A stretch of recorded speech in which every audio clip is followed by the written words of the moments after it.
Primeira carta de Paulo a Timóteo, capítulo de número 1, versículo 3, diz assim: como te roguei, quando partia para a Macedônia, que ficasses em Éfeso, para advertires a alguns que não ensinassem doutrina diversa, nem se preocupassem com fábulas ou genealogias intermináveis, pois que produzem antes discussões que edificação para com Deus, que se funda na fé.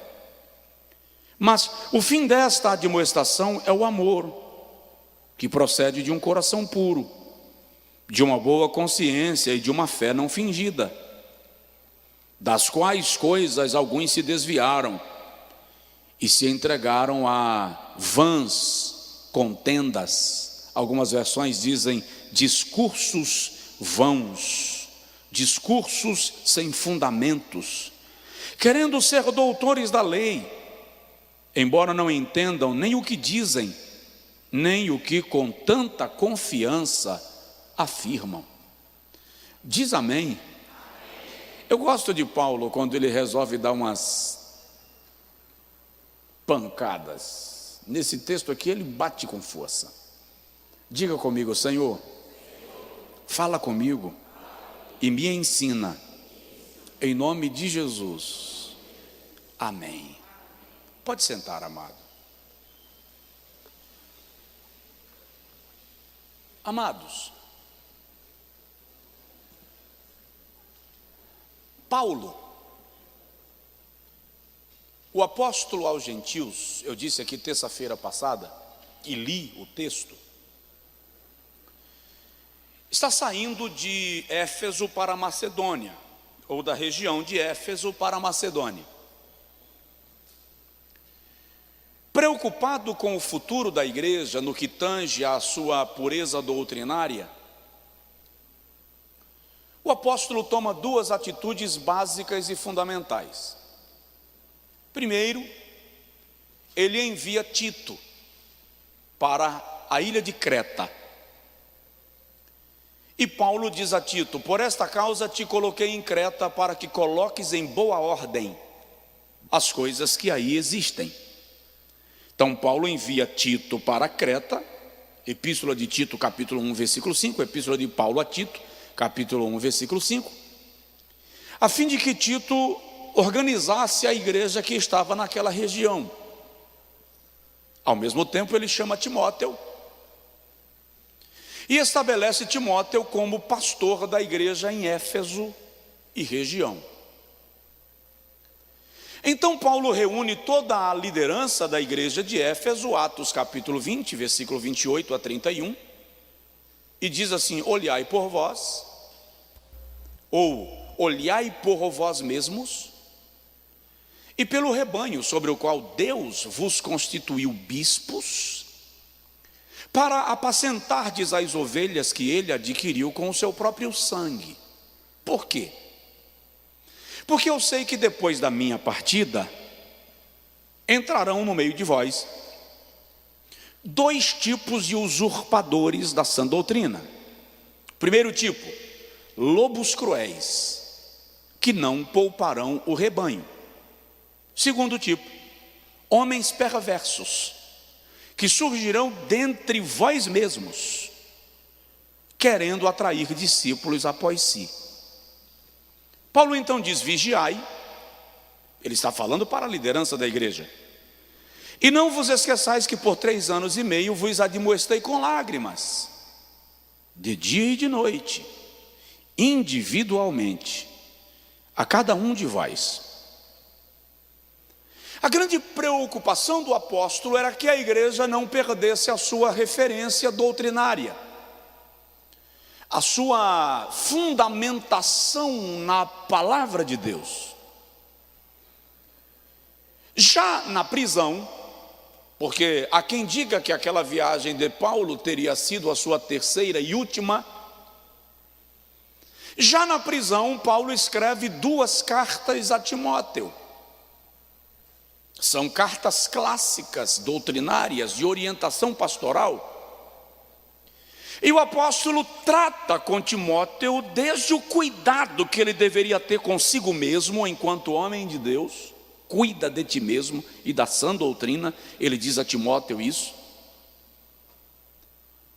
Trata desde o cuidado que Timóteo deveria ter consigo mesmo até os sinais que haveriam no mundo, revelando a iminente volta do Senhor Jesus Cristo. Na orientação de Paulo a Timóteo, ele admoesta aquele discípulo pastor a perseverar em aprimorar-se no conhecimento da palavra de Deus. Ele diz a Timóteo: procura apresentar-te a Deus aprovado, doquinos. Aprovado ali é o termo usado para os metais que eram passados no fogo para serem confirmados como verídicos, genuínos. Procura apresentar-te a Deus aprovado, como obreiro que não tem de que se envergonhar, que maneja bem a palavra da verdade.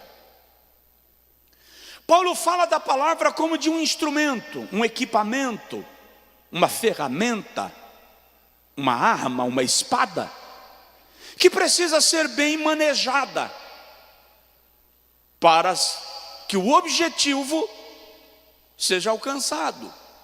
Por isso ele diz a Timóteo: treina, procurar ali é esforça-te, se esmere. Olha para mim, deixa as bolinhas, olha para cá. Se esmere.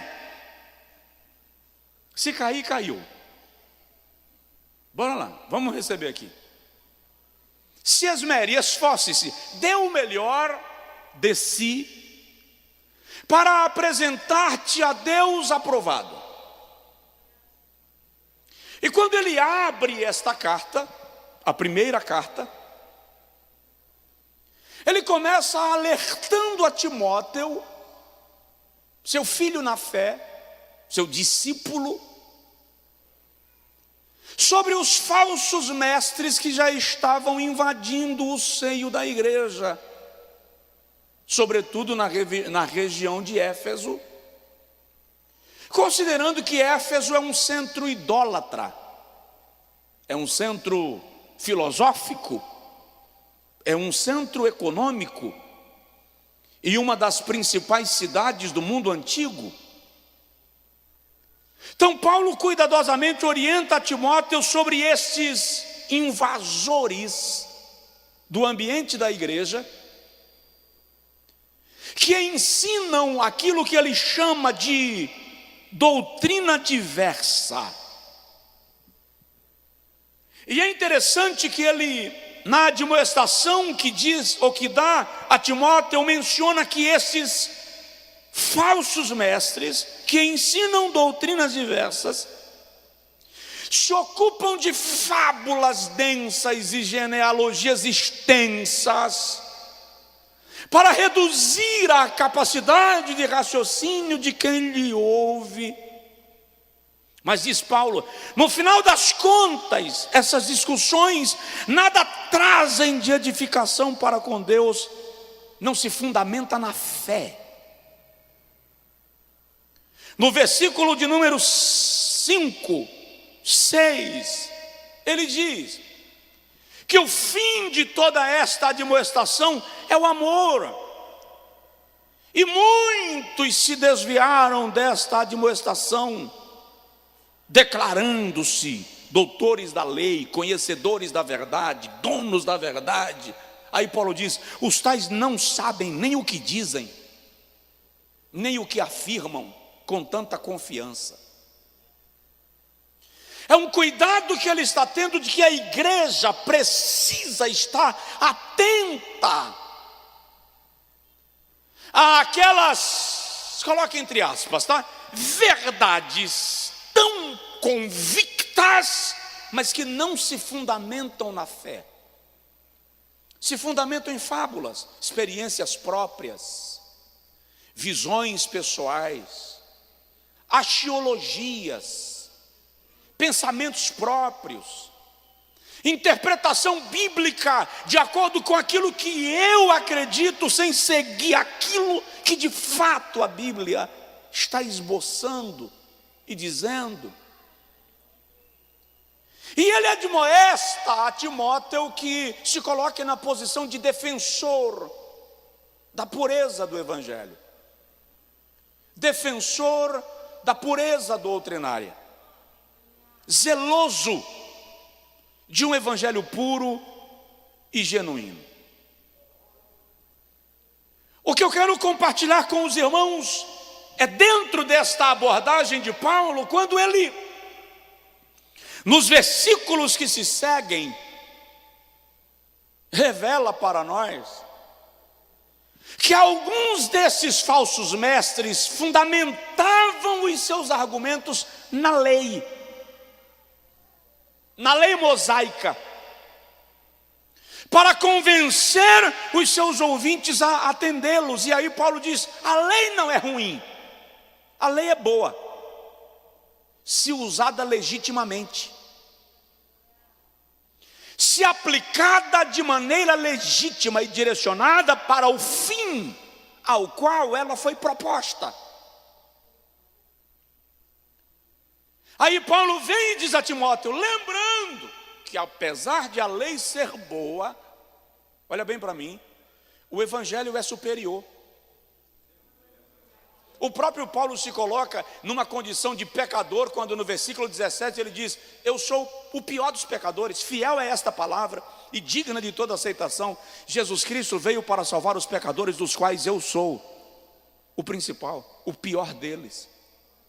Então Paulo está dizendo: embora eu tenha nascido sob a lei e conheça a lei, não é pela lei que eu fui salvo pela graça.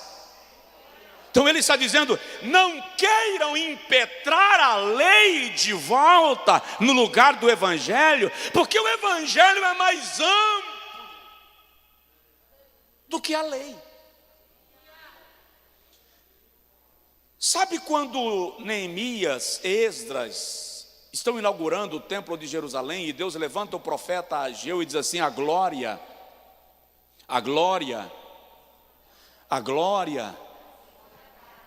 eu vou começar a parar de citar os textos bíblicos aqui, vou citar só a metade para vocês completarem.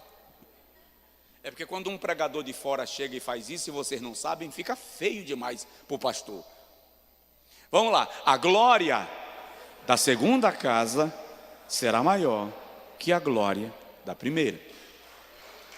É incrível.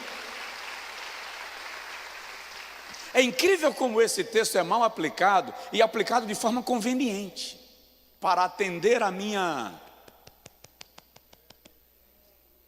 meu ego. Tipo assim,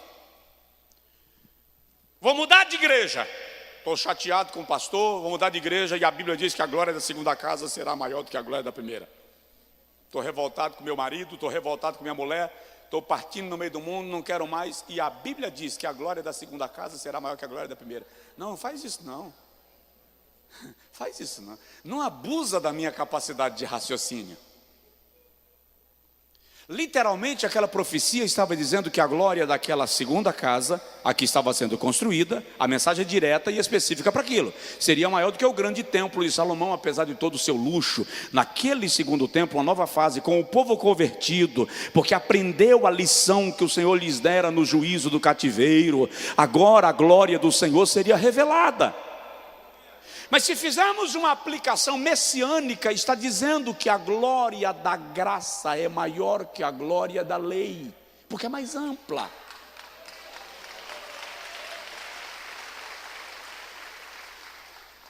Entendeu? Aqui Paulo está dizendo desses falsos mestres que utilizam a lei de forma ilegítima, distorcendo o texto para fazer valer aquilo que eles queriam.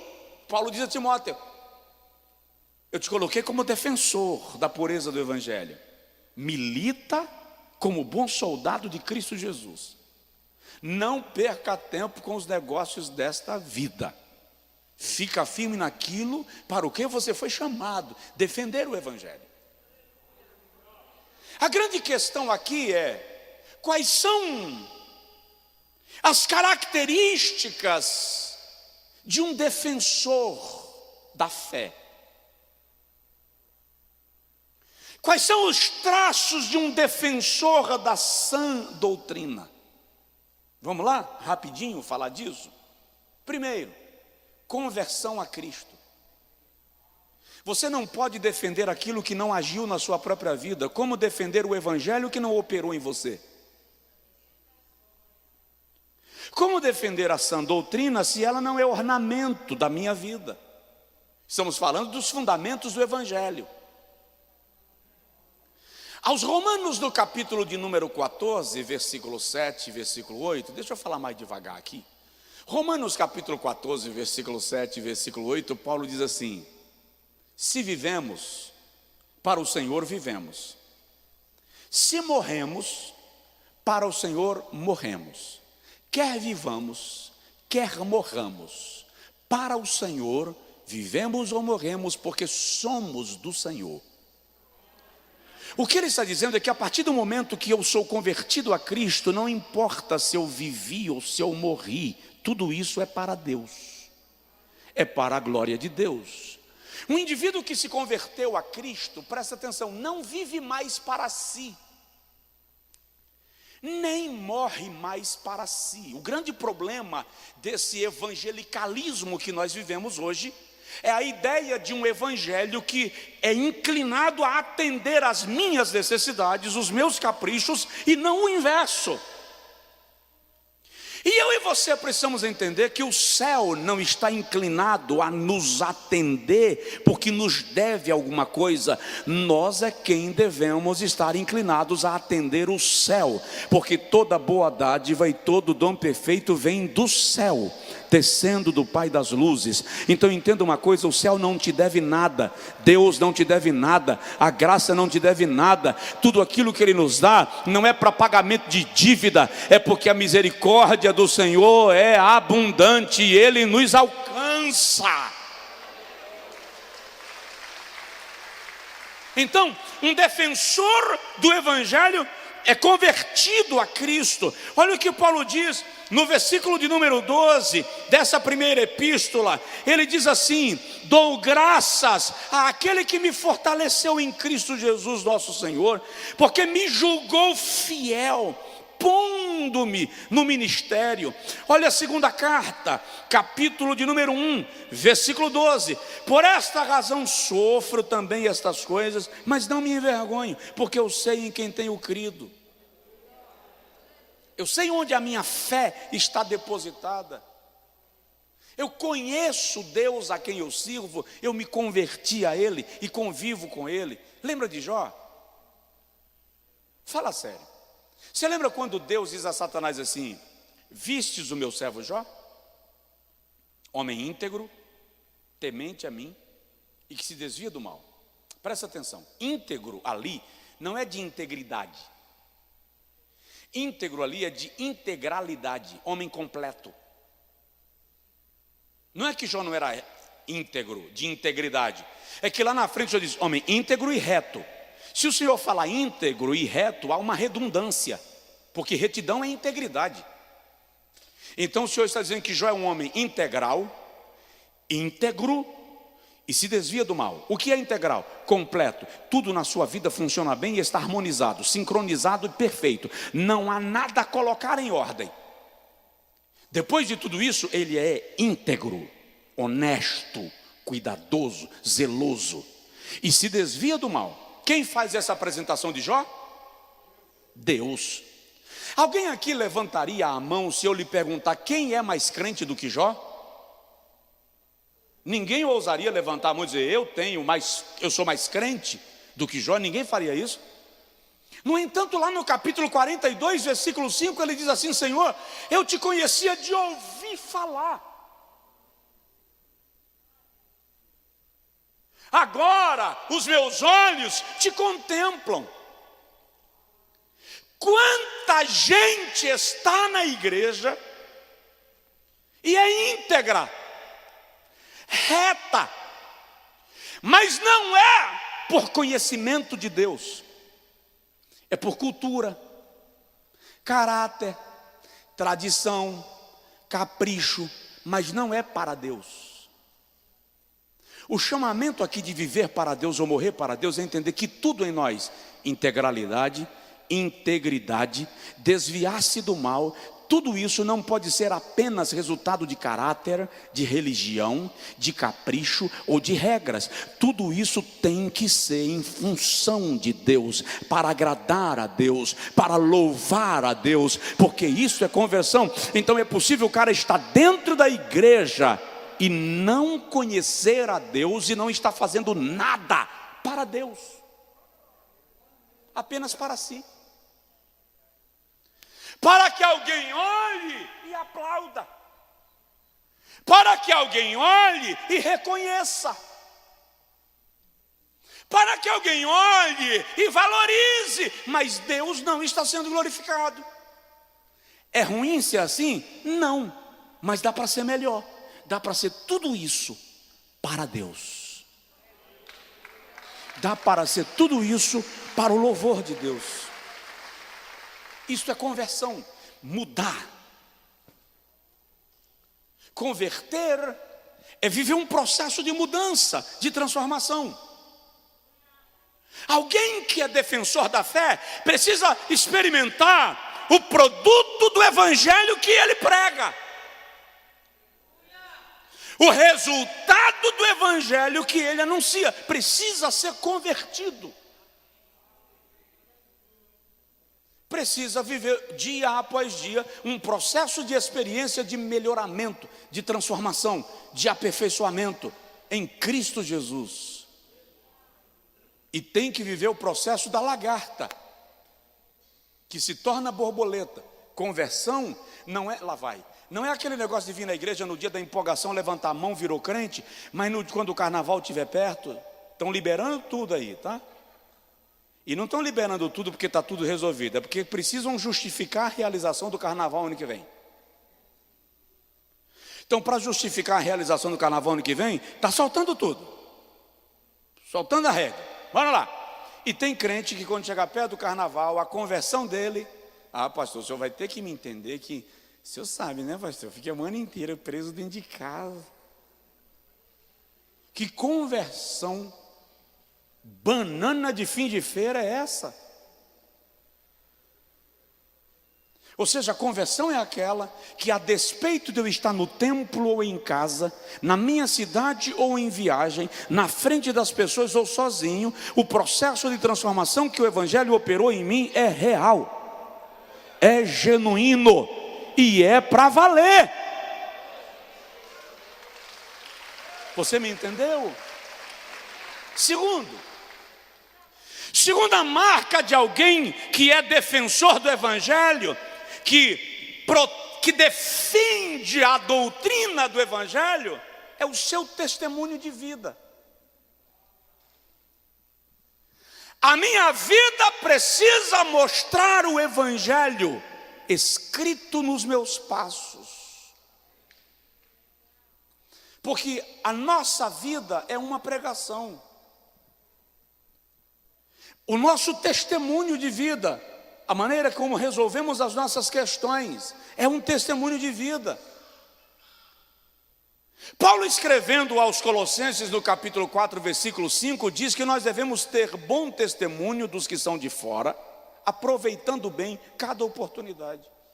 O que é aproveitar bem cada oportunidade? É não perder a chance de mostrar Cristo, de revelar Cristo através da vida. Você não precisa ser um crente chato, intragável, que vive julgando a vida dos outros, condenando o comportamento dos outros.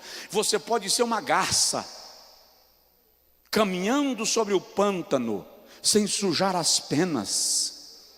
Você pode ser um navio, trafegando sobre as águas, sem que as águas invadam o convés. O papel do cristão genuíno que revela testemunho não é viver condenando a vida do amigo, do parente, do vizinho. É testemunhar com a vida a transformação que o evangelho produziu nele. Eu me afastei da minha família depois que eu aceitei a Jesus como Salvador, porque todo mundo é treva. Como assim? Num dos nossos batismos aí, tempo atrás, uma moça, eu convidei para uma reunião em particular, irmãos, que não queriam ser batizados, e deixei claro, vocês não serão obrigados. Eu só quero entender por que não. Batismo, ela teria que romper todas as amizades dela que não fossem da igreja. Aí ela disse: pastor, eu sou nova convertida, minhas amizades são todas fora da igreja. Sua filha, e desde quando precisa acender a luz meio-dia no verão? Deus não nos chamou para ser lâmpada com o sol quente. Ele nos chamou para ser lâmpada em meio a um mundo tenebroso. Seja luz, onde você estiver, seja luz, viva como tal. Faça suas amigas verem a mudança que o Evangelho está produzindo na sua vida, para que elas se perguntem: o que está acontecendo contigo? O que houve em você? Pedro chega a dizer, no tocante a isso, que a mulher crente deve ganhar o seu marido para Deus, marido incrédulo, em silêncio. Como em silêncio? Pelo seu testemunho de vida. Lembrei-me agora de uma irmã que saiu de um culto de terça-feira revoltada comigo. Naquele dia ela disse que eu preguei uma mensagem muito dura. Eu não acho que eu prego mensagem dura nunca. Eu prego mensagens mais duras de vez em quando? Não, você não pode dizer isso. E ela saiu chateada, porque ela disse que eu preguei uma mensagem dura. E ela saiu revoltada e chegou em casa resmungando e dizendo: não volto mais naquela igreja. E o marido dela não era membro de igreja nenhuma, não era cristão, não era evangélico.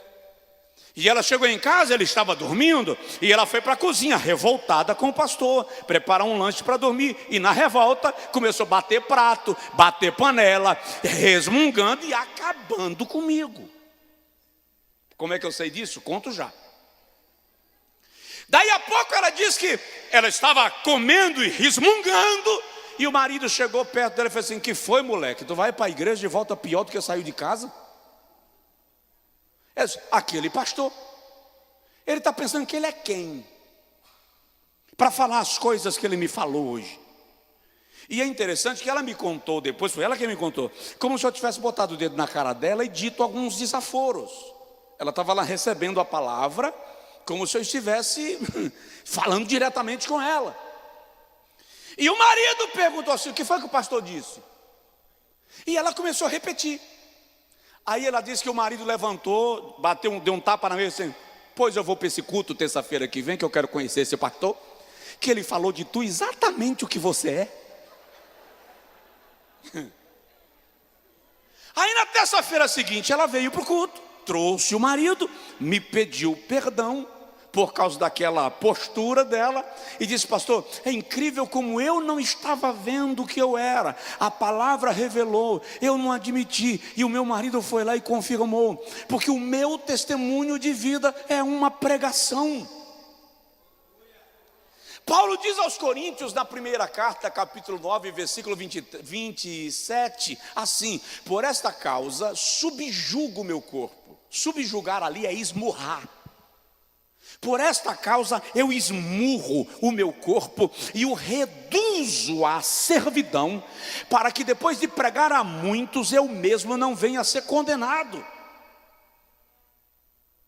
O que Paulo está dizendo é: eu brigo comigo, eu entro em crise pessoal, eu me piso, eu me esmago, para que a minha pregação não me condene. Ele está falando, eu gosto disso, e gosto de como os homens de Deus da Bíblia são diferentes dos que se consideram homens de Deus em nosso tempo.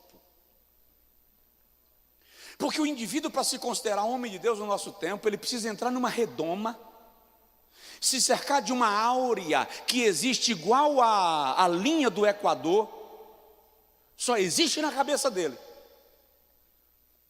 E fingir uma perfeição tão angelical, que ele não tem conflito, ele não tem batalha, ele não tem luta, uma perfeição.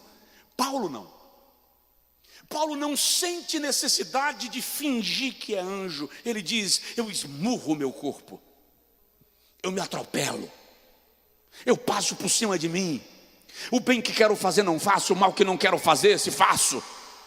Mas faço tudo isso para no final das contas não condenar-me a mim mesmo.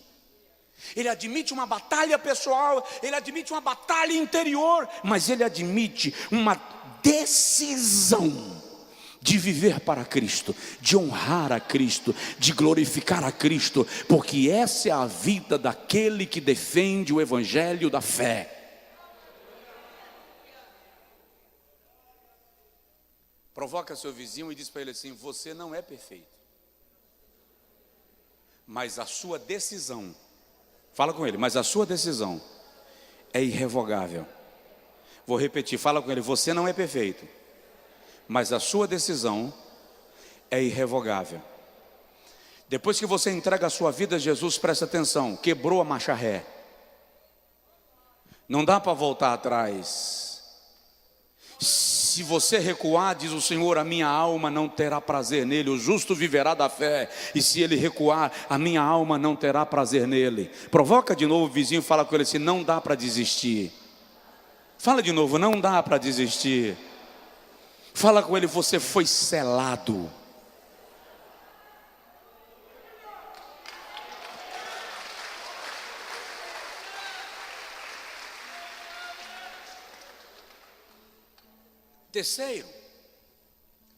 Terceira marca de um defensor da fé: conhecimento das Escrituras. Vou fazer uma pergunta sem graça, inconveniente, deseducada. Você conhece a Bíblia?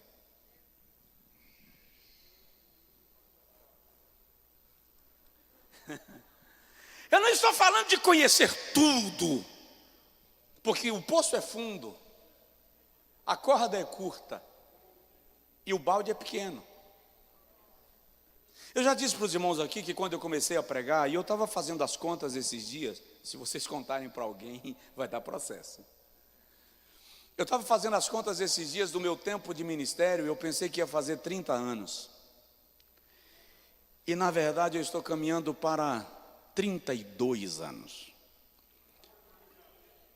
Tudo bem, pastor Osni estava no Rio um dia desse, e ele disse que um irmão chegou para ele e falou assim: eu ouço o seu pastor desde que eu sou criança. E o pastor Osni disse que olhou para ele assim, e fez assim: quantos anos o irmão tem? E 63. Não precisa tanto, né? Não precisa tanto. Mas são 32 anos. Então quando alguém me chega com 20x anos e diz: eu lhe ouço desde que sou criança, eu já não me sinto mais com coragem de questionar. Mas quando eu estava iniciando, há muitos anos atrás, eu tinha uma preocupação, e a minha preocupação era legítima, e eu já disse aqui. Eu disse ao meu pai: pai, quando eu pregar a Bíblia toda, eu vou pregar o quê? Porque eu imaginei que eu iria pregar de Gênesis a Apocalipse, ia esgotar o assunto, e eu ficaria sem o que falar. Foi legítimo, Deus sabe que foi legítima, foi honesta a minha preocupação. E o meu pai olhou para mim e fez assim: no dia que você conseguir pregar a Bíblia toda, me faça outra vez essa pergunta.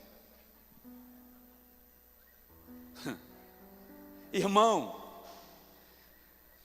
às vezes a sensação que eu tenho é que se eu pregasse todos os dias, não seria suficiente para eu conseguir sequer expor um pouquinho daquilo que está escrito. E se eu lê-la todos os dias e mergulhar nela todos os dias, de dia e de noite, nem ainda eu encontrarei o fundo do poço. E se eu dedicar o resto dos anos da minha vida a estudá-la, sem comer e sem dormir, ainda assim eu não chegarei lá, porque a fonte é inesgotável.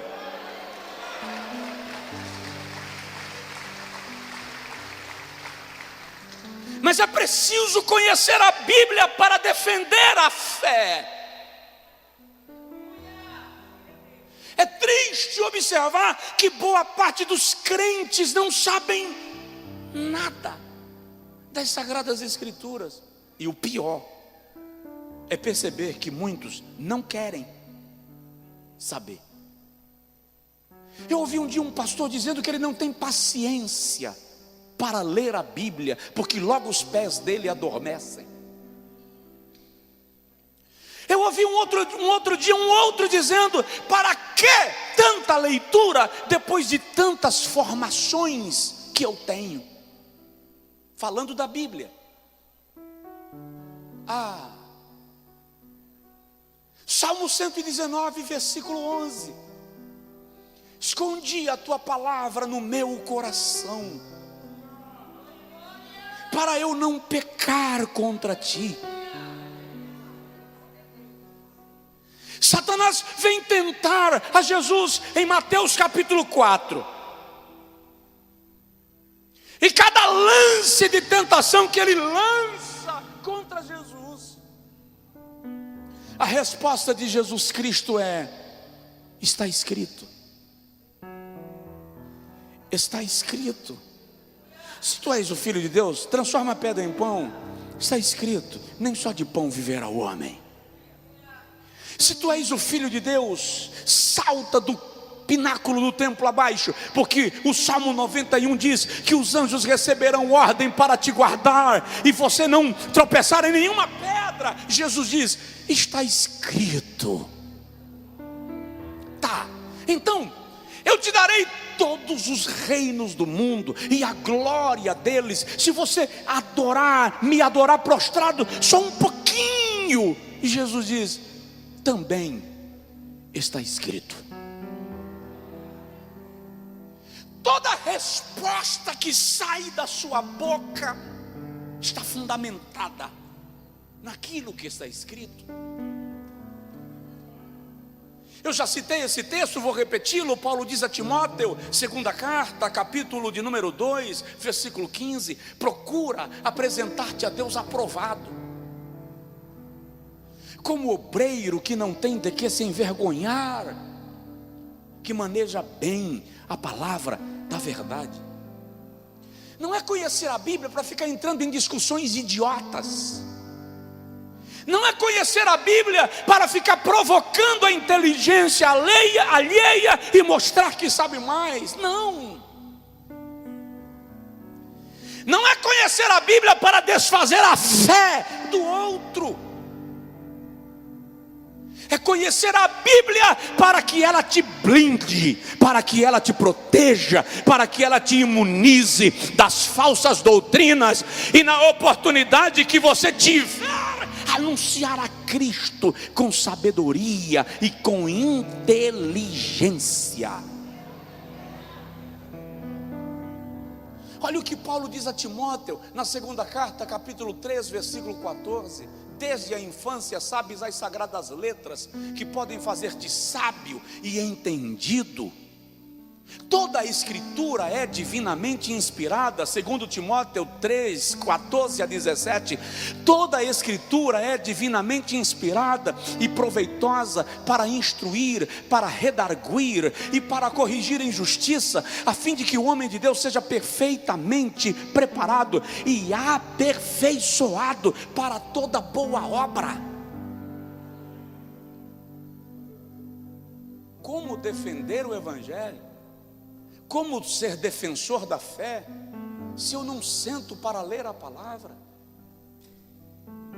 Eu não vou numa escola bíblica,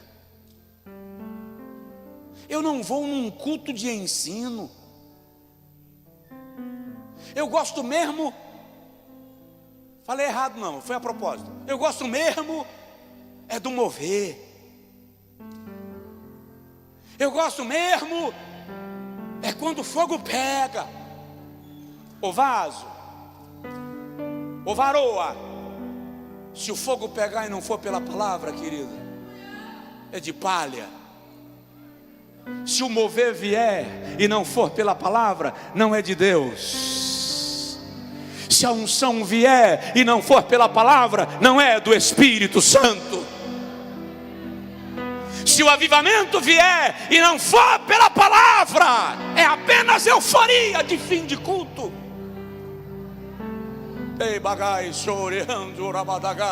Uma igreja alimentada pela palavra vive o genuíno avivamento. Ela vive o genuíno mover, e ela sente o fogo do Espírito Santo queimando na sua vida.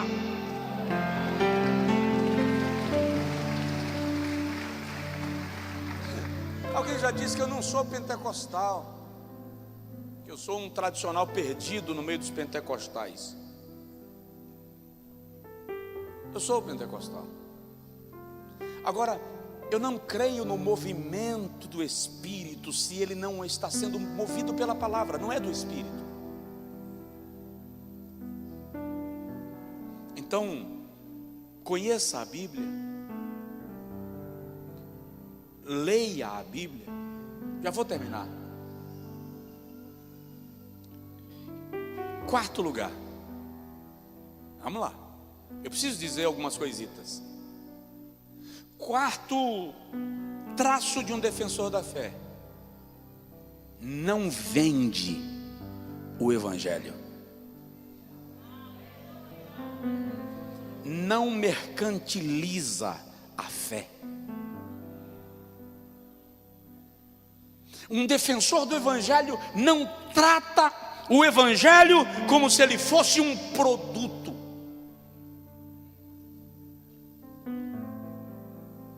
Nós vivemos um tempo que a sociologia está tratando, sociologia cristã, de um assunto bastante complexo e polêmico até, chamado de evangelho de produto. Alguns homens e mulheres estão tratando o evangelho como marketing de rede, multinível, vendendo o evangelho. A igreja virou uma loja, o púlpito virou um balcão, o pastor é um vendedor, e Deus é um fornecedor de estoque. Então dê e receba. Então volte para casa com a chave, se você fizer o que eu estou te mandando. Então, cada igreja é caracterizada por um produto. O indivíduo que é o culto da libertação vai na igreja X. Ele quer a restauração do casamento, vai na igreja Y. Se ele quer fazer os votos e campanhas, vai na igreja Z. Está gerando não apenas um mercantilismo, desculpa a expressão, estou na igreja, estou no púlpito, estou falando do evangelho, mas está gerando uma diarreia da fé. Não há regra, não há solidez, não há estabilidade, não há equilíbrio, não se sabe para onde vai, não se prega nada com nada, qualquer coisa é a mesma coisa, virou um feirão.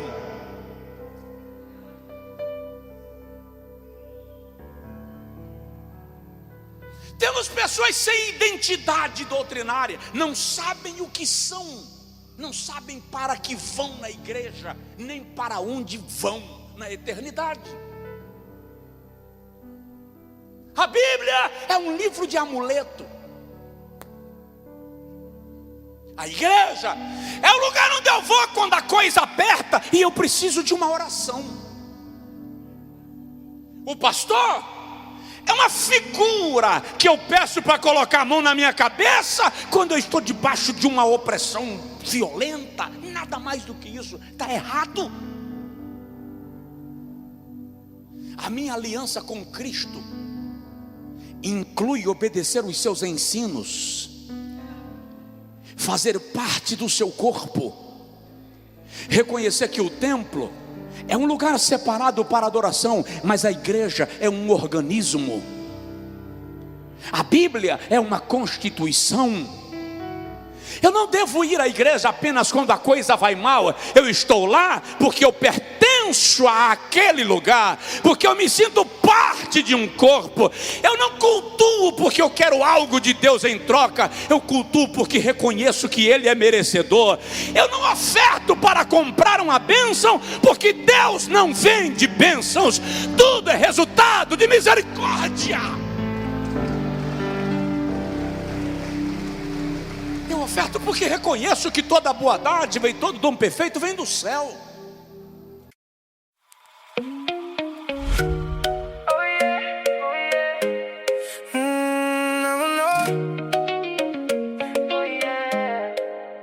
Te vi llegar con esa blusa azul y se me fue la calma del cruz. Tú tan de frente y yo tan sin voz. Me dijiste hola y cambió el sol. Yo no quería caer otra vez, pero en tus ojos me fui al revés. Y ahora tú me tienes así, dando vueltas dentro de ti. No me sueltes si vas a volver, quédate cerca. Déjame caer. Bajo la luna, tú y yo. Bajo la luna me dijiste amor.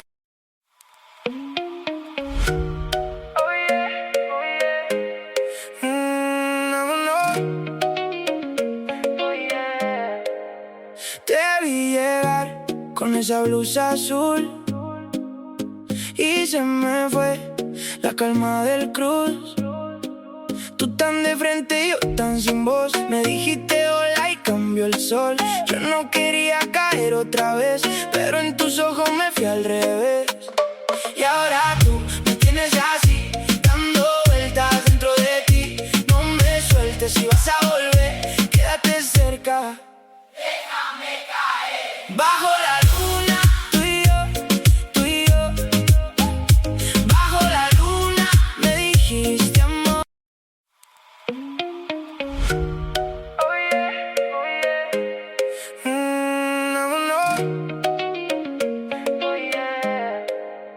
Te vi llegar con esa blusa azul y se me fue la calma del cruz.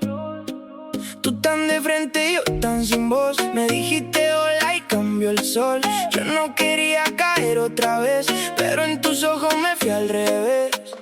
Y ahora tú me tienes así, dando vueltas dentro de ti. No me sueltes si vas a volver, quédate cerca. Déjame caer. Bajo la luna, tú y yo.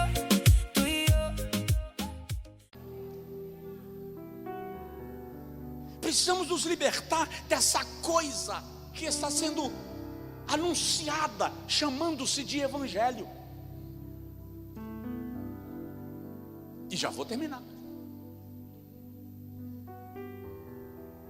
Paulo diz a Timóteo que muitos, 2 Timóteo capítulo de número 6, versículo 9, por causa da ambição das riquezas, traspassaram a si mesmos com muitas dores. E ele diz, porque nada trouxemos a este mundo, e manifesto é que nada haveremos de levar dele, tendo porém sustento, e com que vestir-se, esteja grato. Mantimento ali é manutenção, suprimento. Com que cobrir-se ali, fala de moradia, vestimenta. Você está suprido, o Senhor tem suprido a tua mesa, o Senhor tem suprido a tua família, o Senhor tem coberto a tua cabeça. Você está amparado na providência divina. Para de reclamar, esteja contente. Estar contente ali não significa se adequar a isso, ou se contentar em viver apenas isso. Você não está impedido de crescer. Cresça, mas o que Paulo está dizendo é: não deixe o amor ao dinheiro sangrar a sua alma. Essa é a orientação paulina. Ele chega a dizer que um defensor da fé deve ser não ganancioso.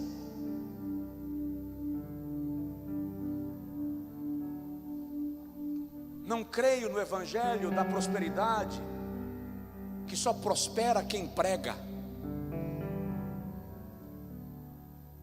Eu não creio na pregação da prosperidade, que eu prospero e você não. Se é bíblico e se é prosperidade, e eu creio na prosperidade, Eu sei que Deus te chamou para prosperar, para crescer. Não chamou a todos para ser ricos, nem todos serão. Ficar pregando aqui que você vai se tornar milionário em um ano, porque Deus vai fazer dessa igreja uma igreja de milionários em um ano. Vamos parar de novela. Existem homens que Deus levanta para a riqueza, outros não. Mas a todos o Senhor levantou para viver em prosperidade, debaixo da sua providência.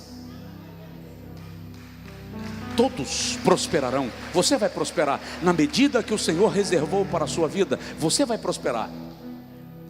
Mas eu não posso distorcer o evangelho a troco de nada.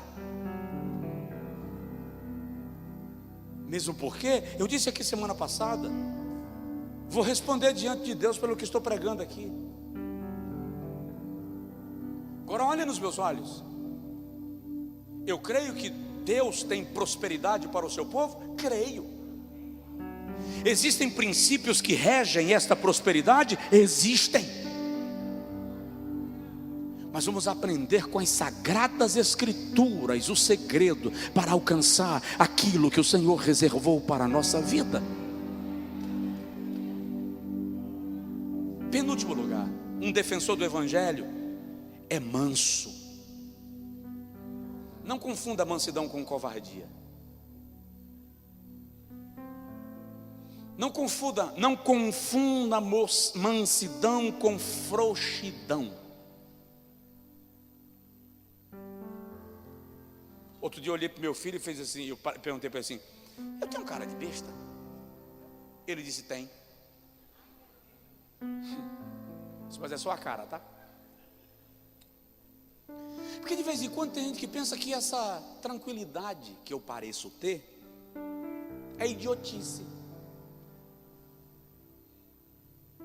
Você é um zonzo?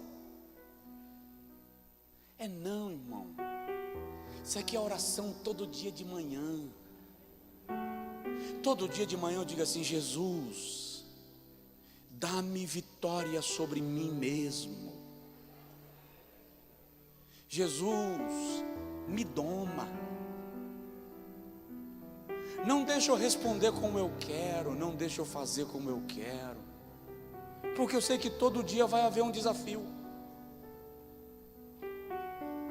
Mas uma das características de um defensor da fé é mansidão.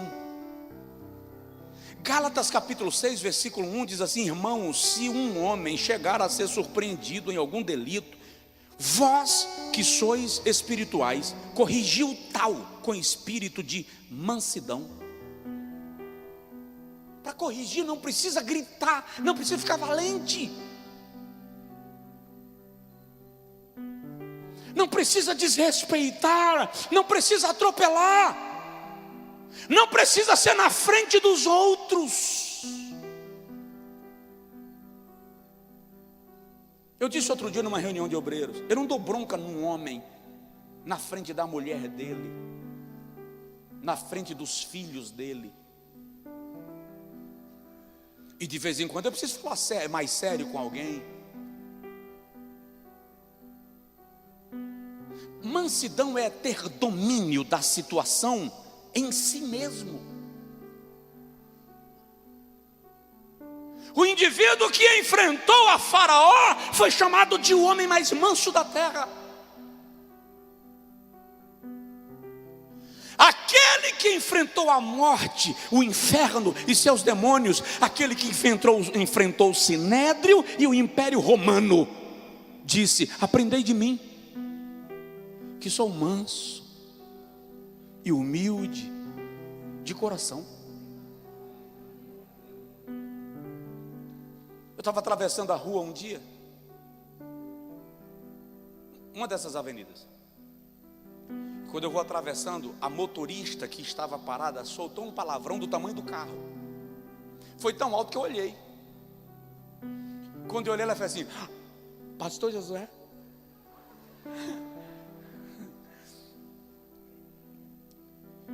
Provoca a pessoa do seu lado e fala com ela assim: tenha calma.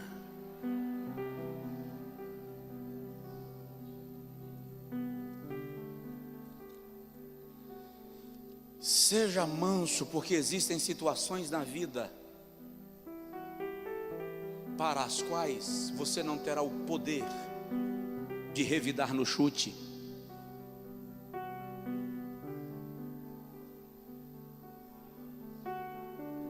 Tem situações na vida nas quais você é injustiçado.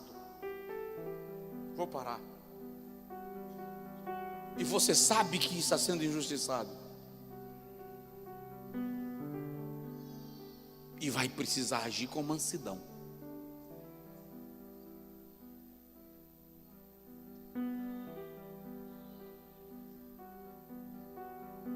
Pedro disse que nós devemos estar preparados para responder com mansidão.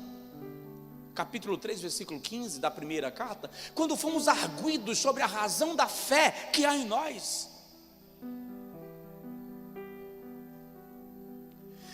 Paulo diz a Timóteo no capítulo 2, versículo 25, que nós precisamos ensinar e admoestar com mansidão.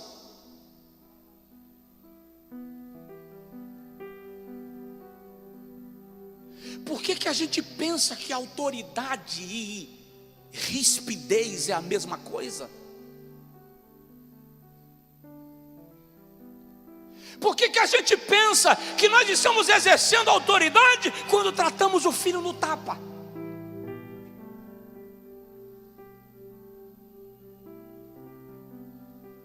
Quando a gente pode ter autoridade com mansidão. Mas pastor, isso é um equilíbrio impossível. Não é não.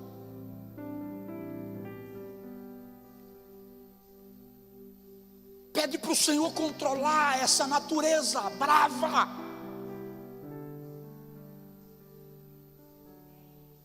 Pede para o Senhor assumir o comando.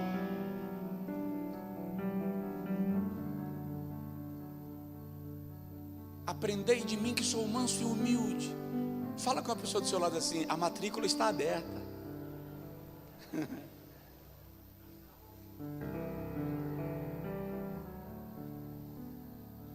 Tapa na mesa, prato na parede, chute na mulher, tapa na criança. É isso que você chama de liderança? É isso que você chama de autoridade? Na sua cabeça isso é mandar? Você não serve nem para mandar na estaca presa pelo arame farpado.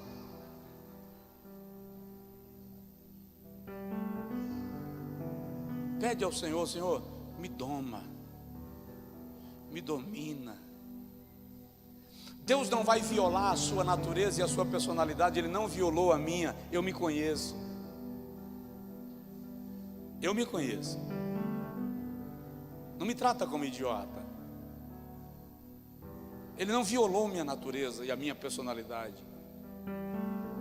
Mas dia após dia Ele mantém as rédeas. E de vez em quando, a sensação que eu tenho é que de vez em quando Ele dá uma soltadinha. Para quê? Que é para eu perceber que o controle não é resultado do meu mérito. É resultado da sua presença, mantendo tudo no lugar para que as coisas funcionem dentro do seu propósito. Fica de pé, por favor. Eu vou concluir dizendo que o último traço de um defensor da fé é amor pelas almas. Eu vou ousar dizer que você não é convertido se o seu coração não ama o pecador. Crente que não tem paixão por almas não é crente ainda. Paulo diz assim, Atos dos Apóstolos, capítulo 20, em versículo 24: porque em nada tenho a minha vida por preciosa, contanto que eu cumpra com alegria a carreira e o ministério que o Senhor me confiou. Lá na frente, no capítulo 21, versículo 11, Ele diz: eu estou pronto não apenas a ser preso, mas também a morrer pela causa do Evangelho de Jesus Cristo. Uma igreja que professa a fé precisa orar para que haja salvação, clamar por salvação, evangelizar o pecador, cuidar daquele que enfraqueceu, porque é incrível como a gente muitas vezes tem amor pelas almas que ainda não chegaram, mas não amamos as que já estão aqui.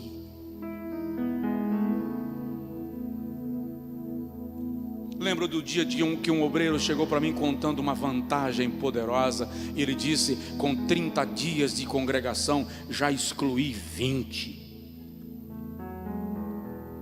Eu disse: uau! Me diz, ganhou quantos? Ainda não, porque primeiro está fazendo a limpeza. Eu disse: vamos começar limpando o púlpito. É preciso mandar o outro para o seu lugar. Porque você não está num monturo, está numa igreja.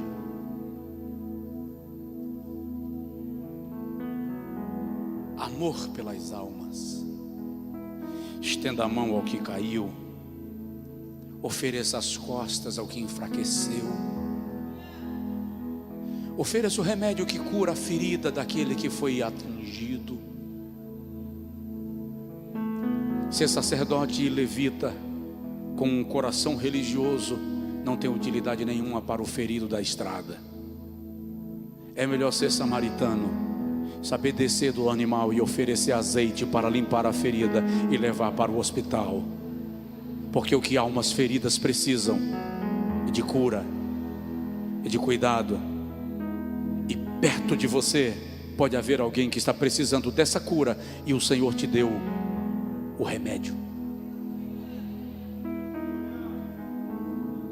David Livingstone: Senhor, eu me alegro em passar fome e frio, contanto que em troca o Senhor me dê almas, porque sem almas eu não posso viver. John Knox: Senhor, dá-me as almas da Escócia ou me mata. Ludwig Zinzendorf, monge alemão: Deus, eu te dou a minha mulher e os meus filhos, para que faças com eles o que quiseres, contanto que em troca o Senhor me dê almas, porque sem almas eu não posso ficar vivo.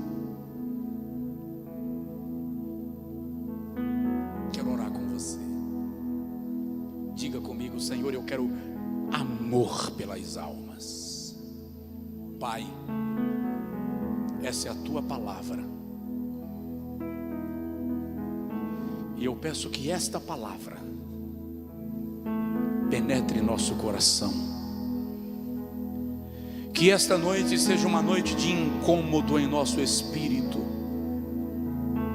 por almas, que nos tornemos apaixonados pela fé, pelo Evangelho, pela tua palavra, e não nos desviemos dele em função de nada, Senhor.